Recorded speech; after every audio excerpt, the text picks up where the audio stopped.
disrespect me in front of my client? That'll cost. This is my friend Keith's story, but as he passed away recently, I'm telling it in his honor. Keith and I were both consultants in London in the UK.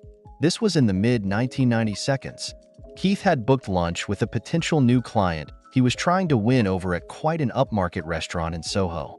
It was usually booked out on Fridays, so you had to book ahead a week or two in advance. It was very popular for business lunches. So Keith and his client meet up at the restaurant. First, they are made to wait nearly 20 minutes for their table despite them being right on time. Their waiter was incredibly arrogant and patronized them both over their wine selections and pairings. The food was poor, with one of the main meals coming out almost cold and having to be sent back, which infuriated the waiter. There were other issues as well. I can't remember them all now, but in the end, the client left early claiming to be needed back at the office. Keith knew it had not gone well. He called for the restaurant manager and complained, but the manager insisted the bill be fully paid. When Keith got back to the office, he asked us to start booking tables at the restaurant for the Friday 2 weeks in advance over the coming week, which we did. Back in the day, you only gave your last name to book a table. They didn't take telephone numbers or anything. Fast forward to Friday 2 weeks later, and Keith triumphantly walked past the near-empty restaurant. He was jubilant. We estimated that his little stunt cost that restaurant between £3,500 and £5,000. Vale Keith. Fired from my job, but received a year's worth of pay and got my boss fired. This happened in the early 2010s, before the advancement of technology in video editing and content creation. I was hired as a content creator for a university that wanted to leverage YouTube to kickstart their branding campaign. The pay was low, roughly $2,200, and in those days, there were not that many video content creators around, and the process usually took a long time from start to finish. I was hired, and on my second day, my manager presented my KPI of 85 3 to 10-minute videos in 52 weeks, which was impossible for a one-man team in those days. This meant I had to do the scripting, producing, casting talents, shooting videos, composing music. They were too cheap to pay for a royalty-free music subscription, and editing. All of which I had to use my own equipment and software because their cameras and computers were so old, they simply couldn't handle the strain of even doing things in 720p, much less 1080p. I tried to let my manager know, but she just smiled encouragingly, telling me to give it a try, assuring me if the videos were good, the quantity would not be what she focused on. Hearing this, I agreed to give it a try. My manager treated me well in the first month, however. One day when she found out I was a smoker, her attitude changed overnight. A colleague had actually done a facepalm when I told her about it, and she let me know that the manager hated smokers and often advocated to get them fired. She started nitpicking me on everything, from smelling like cigarette smoke after my breaks, coming in 5 to 10 minutes late despite doing more than 4 hours of overtime daily, not being contactable during break times. The list goes on, but I soldiered on because I just wanted to do the work and do it well. 5 months in, I was called into the director's office where I saw my manager putting on her best, displeased but gleeful face, and I felt my stomach drop. The director told me that she was disappointed because she had heard that I was falling behind on my work, and it was already halfway through the year, and I had only completed 30 out of my 85 videos. I tried to explain that I had been working my butt off on these videos. I literally worked 6 days out of the week, over 60 hours just to do what needed to be done, and that being a one-man army made things impossible. And also the fact that the videos I had put up grossed the highest views ever on their YouTube page. I also recounted how my manager said that she was looking for quality videos over quantity.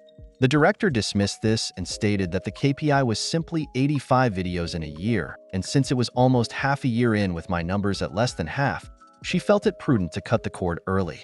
I asked how would they even meet the KPI if they were to fire me. Now my manager had snorted, saying, "We'll find a professional production house to finish your work." The director had given her an odd look, but nodded in her support nonetheless, telling me, "You don't need to worry, manager will get the job done." That was when a light bulb went off in my head. Seeing as I was the content professional in the office, one of my jobs was to keep a database of production houses to use in the event we needed to do a shoot that required more resources, and I was sure that they would be using the production houses in my database as my manager had no contacts in the production industry. So, I changed the contact numbers and messed up all the emails on all of the entries except one. The one, I had a friend working as a junior director, not an assistant director, but a director assigned to smaller video projects. I gave him a call and told him of my plan, and sure enough, within 2 days, they were called to come in to pitch. I told him that I had a plan that was a win-win for us. It would instantly help him and put him on the fast track to a director position by bringing in that much business to his production house, and it would also benefit me financially. I would teach him exactly how to pitch to win over the boss and the director, and in turn, his company would pay me a standard finder's fee of 15%. He agreed instantly and immediately put me on the line with his general manager, who, upon realizing this, was to be 6 months of work for a high 6-digit payout. Instantly agreed and drew up a contract. As it turns out, after I gave them a metaphorical, step-by-step playbook, they were the perfect fit, somehow understanding the needs and style of the university, as well as the sort of themes the university wanted to feature. The director and my former boss were amazed that my friend's production house was so familiar with their content that they signed them up on the spot. Now, even back then, using a production house back then was not cheap. Each video that they produced could cost double to triple my monthly salary, given that they had specialized people for each function: producer, director, director of photography, gaffer, sound person, video editor, assistant director, production assistants, etc. But this meant that they could complete a video every 2 to 3 days. So yes, they produced 50 videos in a span of 4 months for over 100 months of my salary, and I sat back and collected the healthy 15%, which was about 15 months of my salary.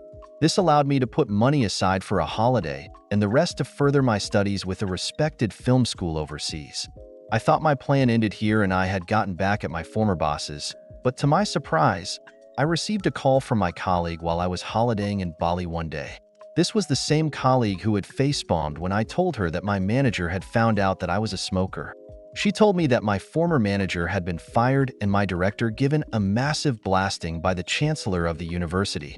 The content creation project which I was hired for was only given a budget equating to about 1.5 years of my salary, and they had exceeded that budget by over 10 times. My former manager was so desperate to ensure that her content creation project could be completed that she had thrown caution to the wind, paying anything to get the job done so that she could show my director that she had completed the project and had approved the massive spend without getting consent from the director. So that is how I got my friend a super fast promotion to a full director in his production house, and 1 year of pay after getting unfairly fired from my job. For 01k with a side of revenge. Someone suggested I post this story over here. Enjoy. When our first child was born, my ex forced me to quit my job. When our second child was 2, I found out about his affair. By then he was extremely verbally, emotionally, and sometimes physically abusive. When he abused our firstborn, I put him out. That was in 2012. I couldn't afford daycare to work and had no family support. He refused to give me any money to take care of the kids, saying the courts haven't ordered me to give you a dime. He lied to the bank and had my accounts frozen, and even assaulted me when I filed for default in the divorce. The judge finally ordered him to pay child and spousal support 6 months after I kicked him out. It was $2,562 a month.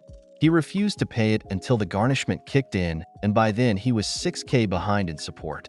I used that to get permission to move away. I remarried 1 year after the divorce.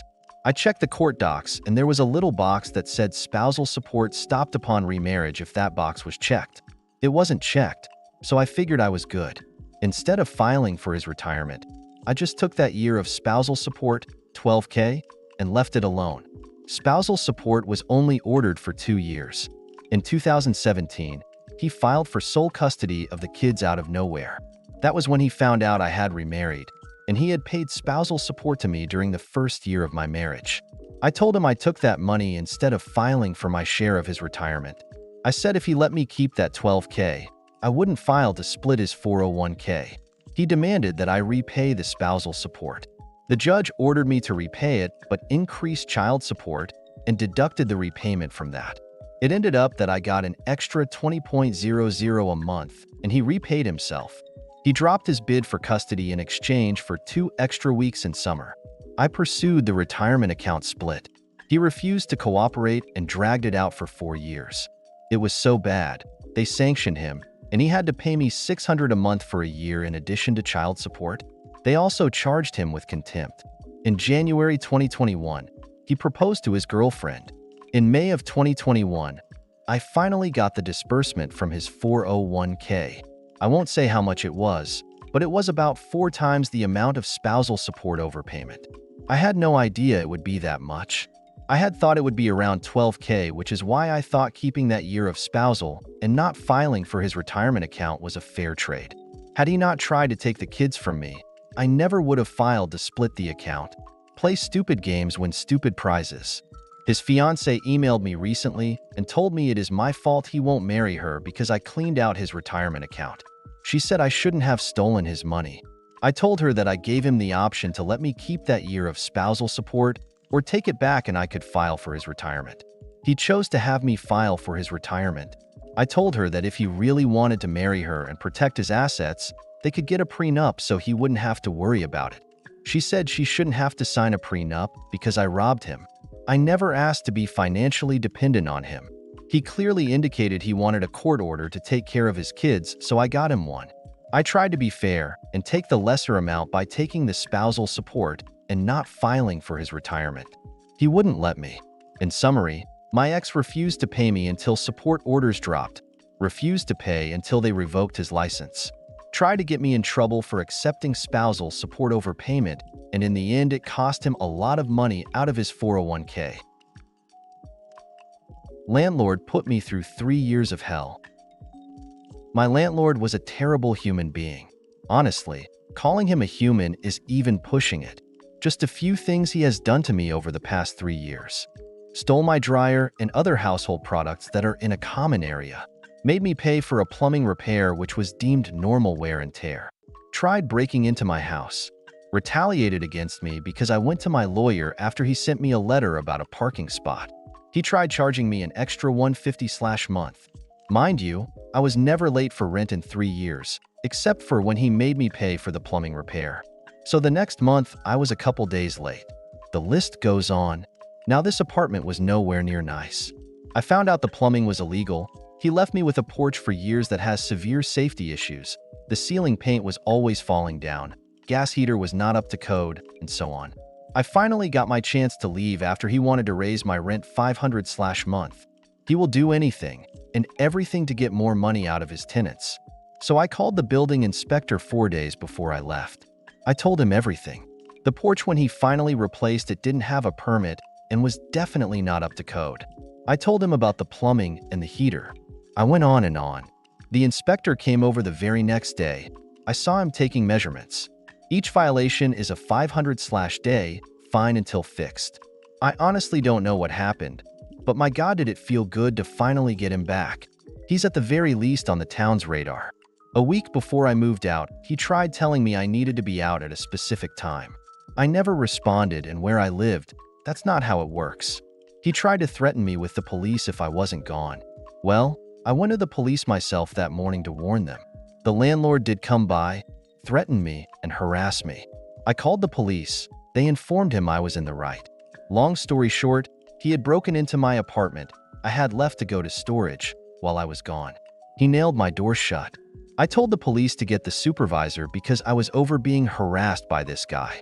Go figure, he left before the supervisor could get there. I'm positive he knew he'd be arrested on site. Got the police report. They're charging him with a felony for breaking and entering. Fines plus a charge? Don't be a jerk to good people.